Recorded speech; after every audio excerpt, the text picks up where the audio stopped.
Excerpt from Twist, a novel by Colum McCann. Book 1, Chapter 2. Who can say where anything truly begins? The cloud, the raindrop, the original speck of dust around which water collects? We can only ever locate the middle when we get to the end.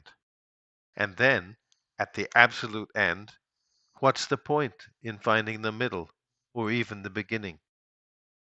What we do know is that the Congo River had been in flood for weeks.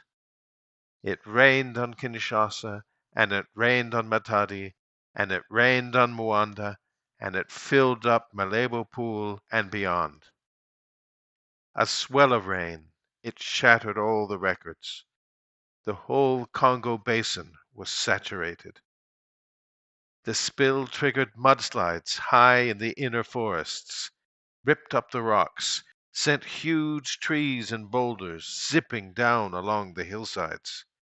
The river scooped out the belly of the land, took the thighs of the riverbanks, overflowed its spine. Whole villages were washed away in the storms. Parking lots, dockhouses, barges went floating. Upside-down cars. Ferry boats were flipped over sideways. The torrent took whatever it could through sluice gates, beyond whirlpools, over waterfalls. It wasn't reported what the full human cost of those floods was, but the toll must have been in the hundreds, maybe even thousands.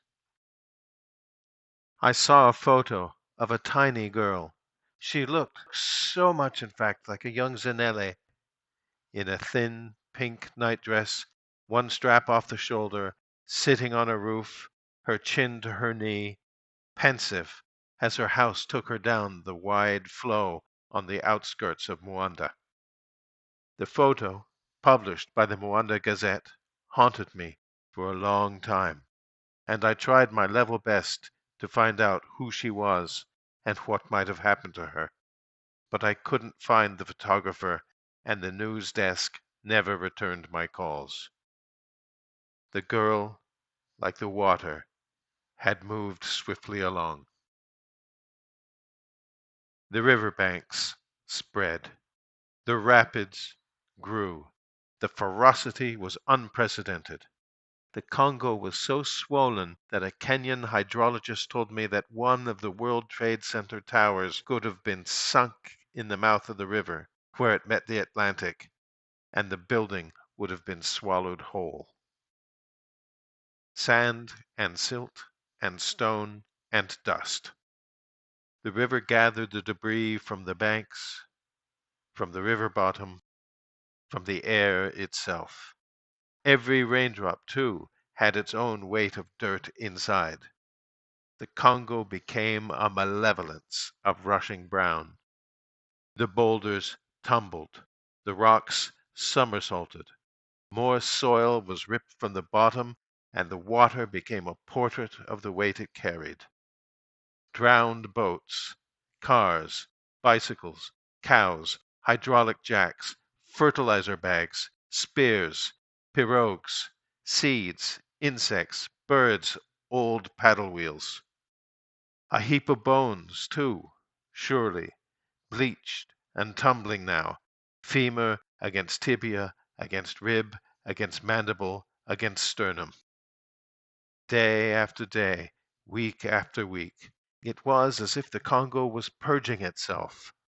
All that history, all that rancor, under the sun, under the swollen stars, a rage of soil heading out into the channel, an underwater canyon that stretched for hundreds of kilometers. The river was flexing its power, wheelbarrowing all it could carry out to the ocean. The current was so strong that it shot a great distance out into the Atlantic, laid the dirt down in layer upon layer of sediment, a sloping shelf stacked under the sea. And who knew what else lay out there? down there, fathoms upon fathoms below.